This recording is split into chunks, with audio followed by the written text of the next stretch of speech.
بین ایدیہم و بایمانہم یقولون ربنا اتمم لنا نورنا واغفر لنا انک علی کل شیء قدیر صدق اللہ مولانا العظیم۔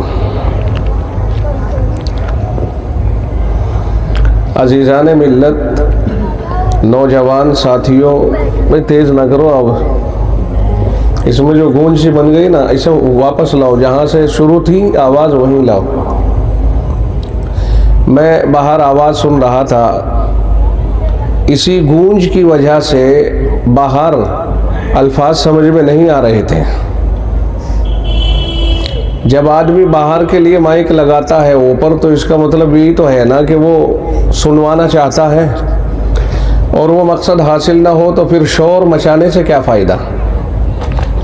اور پہلی بات تو میں یہ کہوں گا کہ دور حاضر میں دیوار کے لکھے ہوئے نوشتہ دیوار کو پڑھو اور خود بخود سمجھ لو کہ اتنی آوازیں اس دور میں کیا مناسب ہیں۔ جو دور دراز کے لیے مائک لگاتے ہیں، یہ سوچ کر کہ بھائی بہت دور تک جائے گی تو واہ واہ ہوگی، بھائی کیا کہنے۔ میری ایک تقریر چھوٹی سی کلپ اسی عنوان سے نیٹ کے اوپر پڑی ہوئی ہے، جو میں نے اس میں کہا ہے، اسی عنوان کے اوپر سمجھایا کہ بھئی اب مناسب نہیں ہے۔ ایک تو پرمیشن ہی ملنے میں ہمیں دشواری رہتی ہے، اور بلند آواز، سچی بات یہ ہے کہ بھئی کسی کے نزدیک بھی محمود اور پسندیدہ نہیں ہے، اور جن کے نزدیک پسندیدہ ہوگی وہ جانے، لیکن بھئی سنجیدہ لوگ تو اتنی تیز آواز کو پسند کرتے نہیں۔ ڈی جے بجتا ہے، شور مچتا ہے، اور اتنے زور زور سے اس کے اندر آوازیں ہوتی ہیں کہ آپ کی گاڑی کے اگر شیشے بند بھی ہوں تو تب بھی اس کے اندر وائبریشن ہوتا ہے بہت تیز، اور دل کے اوپر ٹکراؤ ہوتا ہے، لیکن کچھ لوگ اسی کے سامنے ناچتے رہتے ہیں۔ تو یہ ایک الگ الگ ہے معاملہ، لیکن کیا ان کے اس کے اوپر ناچنے سے وہ آواز جائز ہو جائے گی؟ تو اسی طرح سے اذانوں کا بھی مسئلہ لے لیجئے۔ گاؤں کے اندر قریب قریب مسجدیں ہیں، بلند آواز سے مائکوں کے اوپر بہت زور زور آوازیں ہوتی ہیں۔ ہر مسجد میں وہ اس سے زیادہ تیز اور وہ اس سے زیادہ تیز کمپٹیشن سا ہوتا ہے کہ اگر یہ فلاں کمپنی کا لایا تو میں اس سے اوپر کی کمپنی کا لاؤں۔ تو اس میں تو ان چیزوں میں تو کوئی بازی لگانے کی ضرورت ہے ہی نہ۔ بہت سی جگہوں پر ایسے واقعات پیش آئے کہ پرمیشن لے کر کے جلسہ شروع کیا گیا، لیکن آوازیں زیادہ تیز ہونے کی وجہ سے آبادی میں رہنے کے والے لوگوں نے شکایت پہنچائی پولیس کو۔ وہ آئے، انہوں نے بند کرا دیا۔ وہ کہنے لگے جی ہم پہ تو پرمیشن ہے۔ وہ کہا پرمیشن اس بات کی نہیں ہے کہ آپ ساری آبادی کے ناک میں دم کر دیں، اس لیے بند کرو۔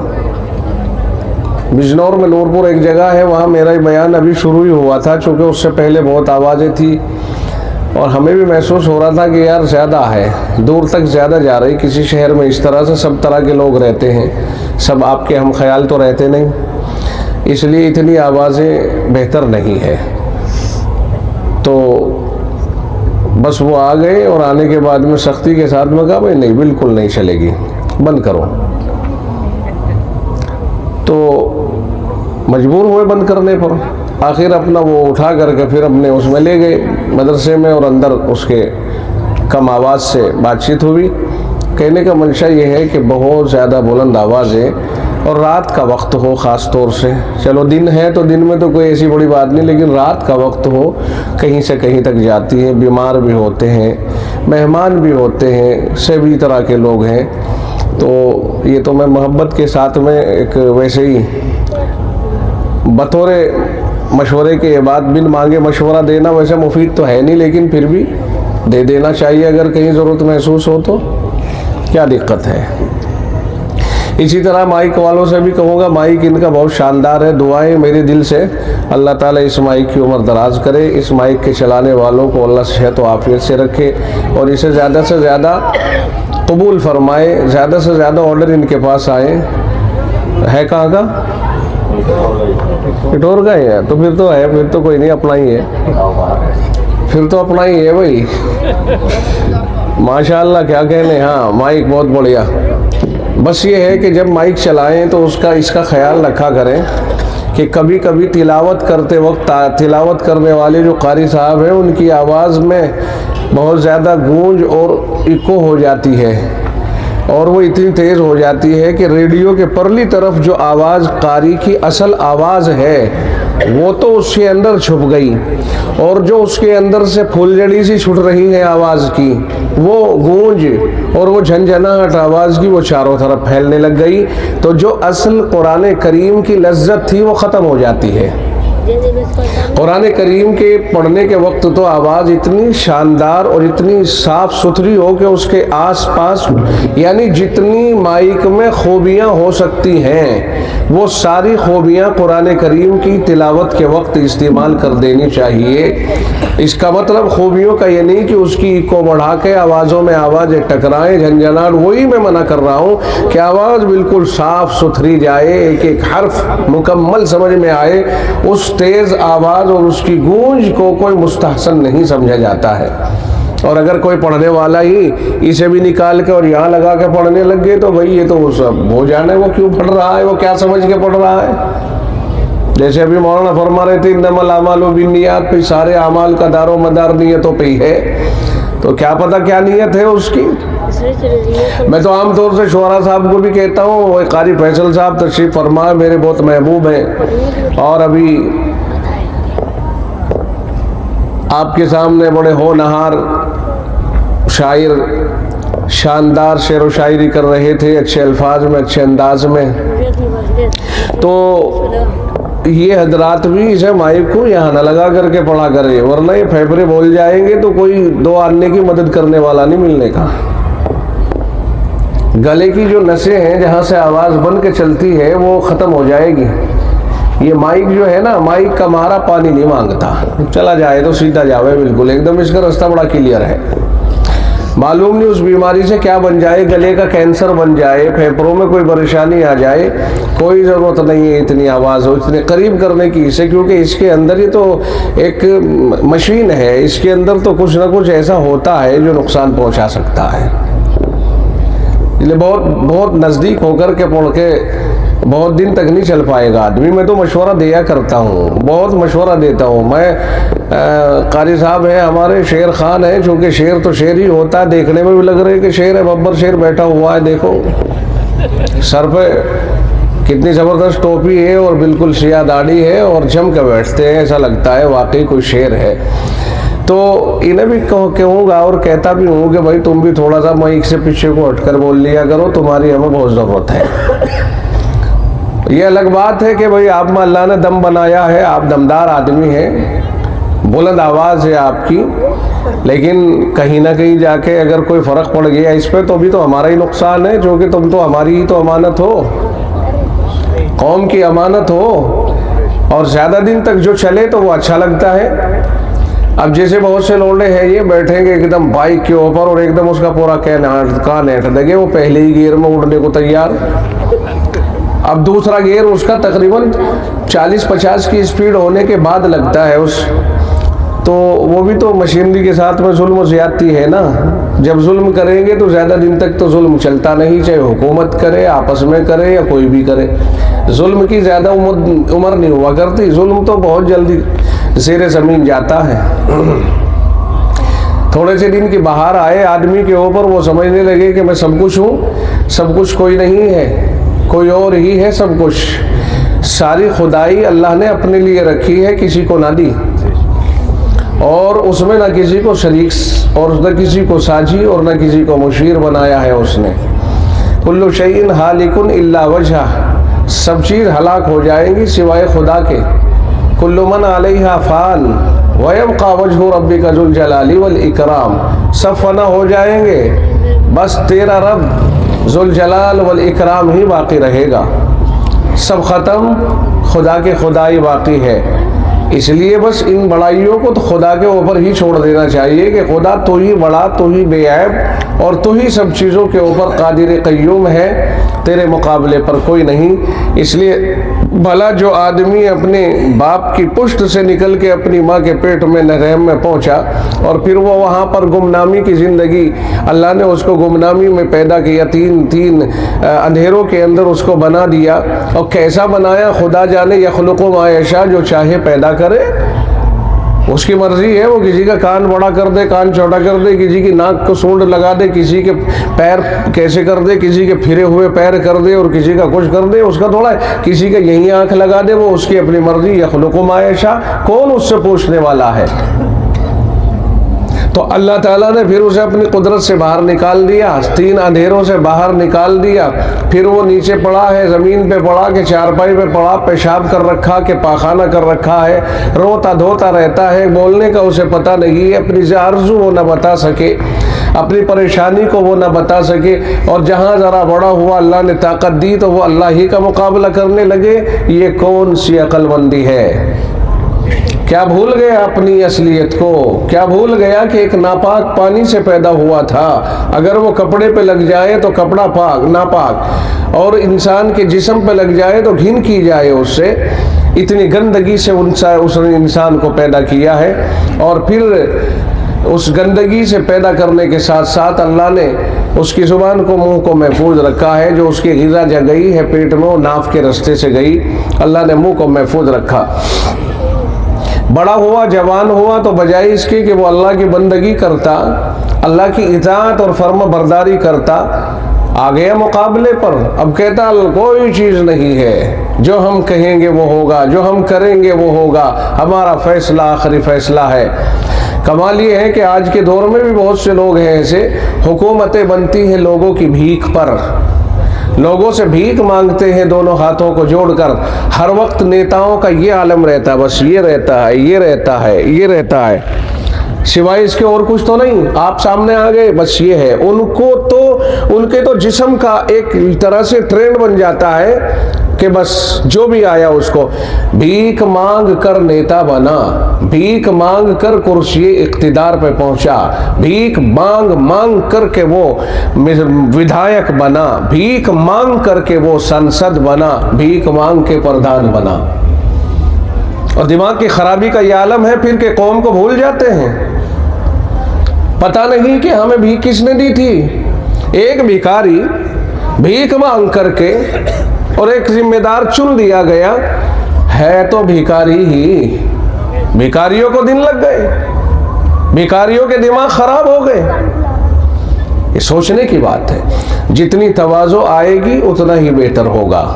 اور الانسان عبد الاحسان، انسان احسان کا غلام ہوتا ہے، احسان کا بندہ ہوتا ہے۔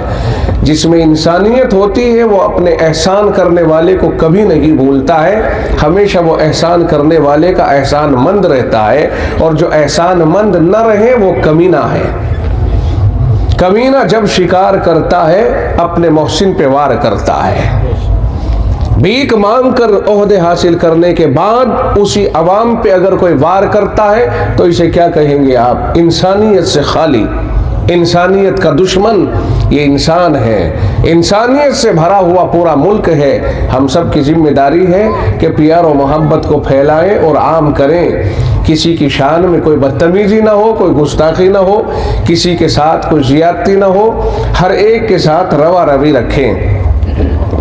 اور اگر کبھی کسی سے کوئی غلطی ہو بھی جائے تو اس کے لیے تائب ہو اور اس گناہ کی معافی مانگے، اس سے بھی معذرت کریں کہ جس کی شان میں گستاخی ہو گئی، اور اپنے رب سے بھی معذرت کریں، اللہ مجھ سے بھول ہو گئی تو ہی معاف کرنے والا ہے۔ قرآن کریم کہتا ہے یا ایھا الذین آمنوا توبوا الی اللہ توبۃ نصوحا، اے ایمان والو تم اللہ کے سامنے پکی سچی توبہ کرو، ایسی سچی توبہ کرو کہ توبہ کے بعد تصور نہ ہو سکے کہ توبہ ٹوٹے گی۔ توبہ کرنے کے بعد انسان ایسا ہو جاتا ہے، جناب رسول اکرم صلی اللہ علیہ وسلم نے ارشاد فرمایا التائب من الذنب کمن لا ذنب لہ، توبہ کرنے کے بعد توبہ کرنے والا ایسا ہو گیا جیسا کہ اس نے کوئی گناہ ہی نہ کیا ہو۔ سمجھ میں آ رہا جی؟ یہ توبہ ایسا عجیب و غریب نسخہ ہے کہ اس کے بعد کوئی گناہ باقی نہیں رہتا. یعنی ایسا سمجھیے جیسا کہ کوئی بیماری ہی باقی نہ رہی ہو. ایسا ہو گیا جیسا کہ آج ہی اس نے جنم لیا ہو, آج ہی دنیا میں آیا ہو. جس طرح نوزائیدہ بچہ, نیا پیدا ہونے والا بچہ بے گناہ ہوتا ہے, اسی طرح توبہ کرنے والا بھی توبہ کرنے کے بعد بے گناہ ہو جاتا ہے. بے گناہ کا مطلب یہ کہ اس کے گناہ ختم ہو جاتے ہیں اور اب وہ ایسا صاف ستھرا ہو گیا کہ اس کے اوپر کوئی گناہ نہیں رہا. ہاں, حقوق العباد, مثال کے طور پر بندوں کے حقوق مار رکھے ہیں, کسی کا لے لیا اور دیا نہیں, کسی کو ستایا, معافی تلافی نہیں کی. اس طرح کے جو بندوں سے متعلق گناہ ہوتے ہیں وہ توبہ کرنے سے معاف نہیں ہوتے, وہ تو معاف کرانے سے ہی معاف ہوتے ہیں.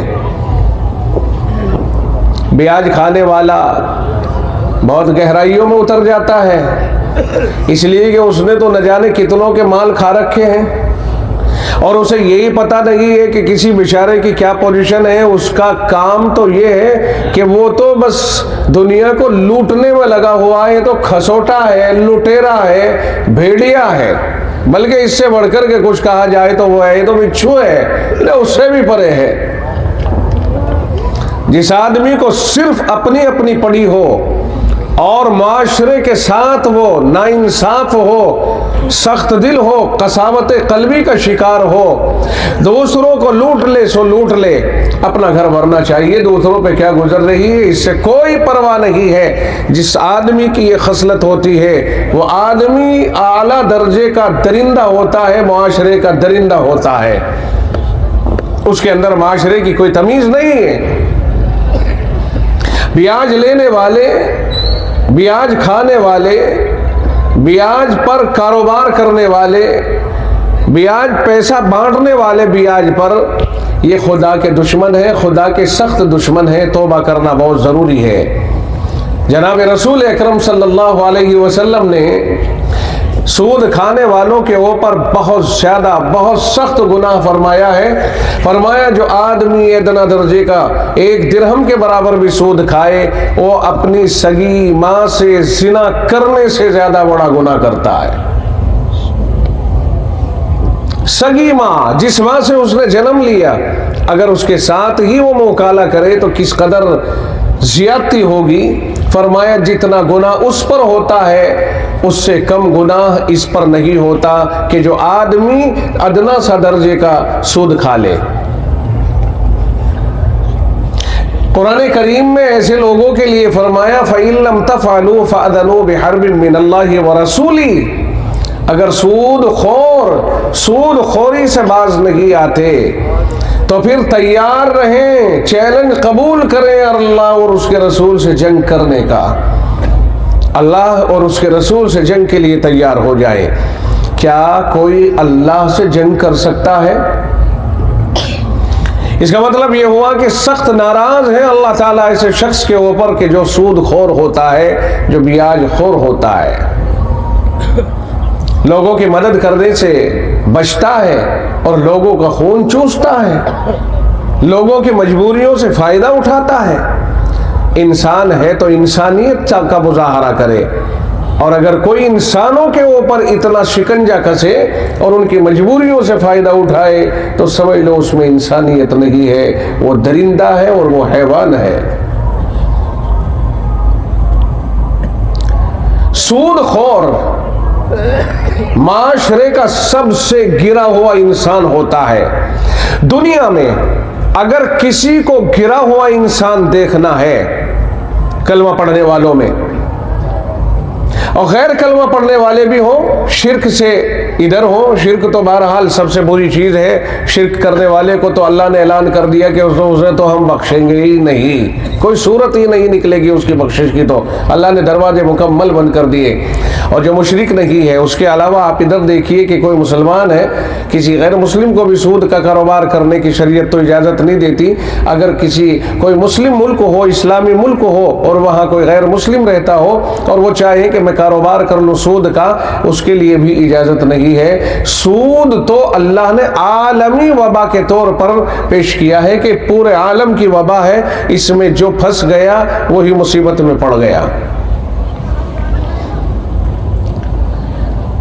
اللہ تعالیٰ نے قرآن کریم کے اندر فرمایا الیوم اکملت لکم دینکم، آج میں نے تمہارے واسطے، تمہارے لیے تمہارا دین مکمل کر دیا، واتممت علیکم نعمتی، اور میں نے تمہارے لیے اپنی نعمت کو مکمل کر دیا، تام کر دیا۔ نعمت سے مراد ہے نبیوں کے سلسلے کی جو نعمت تھی، پیغمبروں کا جو سلسلہ چل رہا تھا، وہ اللہ نے رسول اللہ صلی اللہ علیہ وسلم کے اوپر پورا کر دیا۔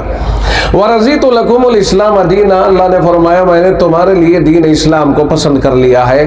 اور جب اللہ نے دین کو پسند کر لیا ہے، دین کو مکمل کر دیا ہے، نعمت کو مکمل کر دیا ہے، تو اب اس کے آگے ہمارے لیے کوئی آپشن نہیں، صرف اور صرف ہمارے لیے دین اسلام ہی اصل دین ہے۔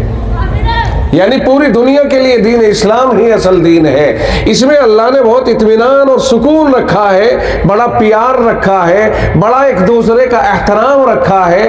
اسلام کے اندر کسی کا ادنا حق بھی نہیں مارا جاتا۔ اگر اسلام کو نافذ کیا جائے، پوری کائنات کے اندر اعلیٰ درجے کی خوشحالی پیدا ہو جائے گی، کوئی پریشان حال نظر نہیں آئے گا، کیونکہ کوئی کسی کی طرف سے پریشان ہوتا ہے، اسلام میں اس میں ہمدردیاں ہیں کہ ارحموا من فی الارض یرحمکم من فی السماء، تم روئے زمین پر رہنے والوں پر رحم کرو، آسمان والا تم پر رحم کرے گا۔ اب رہ کیا گیا؟ آخری بات ہو گئی۔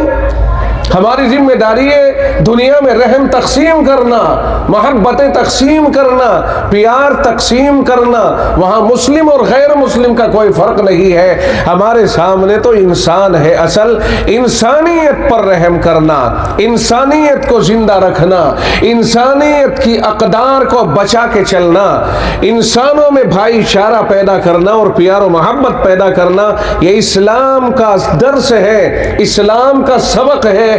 وہاں کوئی پڑوسی بھی اگر آپ کے پاس پریشان رہے تو اللہ کے نبی علیہ الصلوۃ والسلام نے مسلمان کے پڑوس میں کوئی اگر پریشان ہو اور ایک مسلمان خوشحال ہو اور آرام کی زندگی بسر کر رہا ہو، کھاتا پیتا اور مست رہتا ہے، اور پڑوسی بھوکا پریشان رہتا ہے، روزگار سے پریشان ہے، ایسے شخص کو محبوب کائنات نے فرمایا کہ میں اسے کامل درجے کا مومن ماننے کو تیار نہیں ہوں۔ یہ ہے اسلام کی خوبیاں۔ دور حاضر میں اسلام پر اعتراض اٹھتے ہیں۔ اسلام خوبی والا، امن والا مذہب ہے۔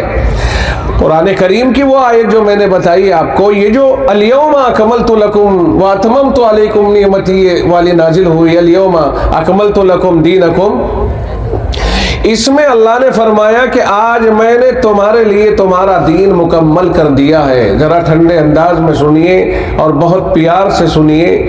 گرم تقریر تو مولانا ابرار صاحب پیش کر چکے ہیں، آج میں اپنی عادت کے خلاف بالکل ٹھنڈی تقریر کر رہا ہوں۔ ہو سکتا ہے آپ میں سے کسی نے اتنا ٹھنڈا مجھے وہ سنا ہی نہ ہو۔ یہ جو اللہ نے فرمایا ہے کہ آج میں نے تمہارے لیے تمہارا دین مکمل کر دیا ہے، اب جب اللہ نے فرمایا دین مکمل کر دیا تو یقیناً کوئی چیز اس سے پہلے اللہ نے اتاری ہوگی، تبھی تو کہا دین مکمل ہو گیا۔ بھئی نازل ہوتا 23 سال ہو گئے نا، قرآن کریم اتر رہا ہے 23 سال، اب 23واں سال چل رہا ہے، اور اچانک اللہ کا ارشاد گرامی آتا ہے الیوم اکملت لکم دینکم، آج میں نے تمہارے لیے تمہارا دین مکمل کر دیا ہے۔ تو اب سوچنا یہ ہے کہ جس وقت اللہ نے دین کی تکمیل کا اعلان کیا ہے، اس سے پہلے کون سی بات اتاری ہے کہ جس کے بعد دین کی تکمیل کا اعلان کیا ہے؟ ورنہ نماز آئی، دین کی تکمیل کا اعلان نہیں ہوا، روزے آ گئے، دین مکمل ہونے کا اعلان نہیں ہوا، حج آیا، دین مکمل ہونے کا اعلان نہیں ہوا، زکوٰۃ آ گئی، دین مکمل ہونے کا اعلان نہیں ہوا۔ آخر وہ کون سا نقطہ ہے جس کے آنے کے بعد دین مکمل ہو گیا، اب دین کے اندر کوئی کمی نہیں رہی؟ تو علماء نے فرمایا کہ وہ ہے سود اور بیاج کا مسئلہ۔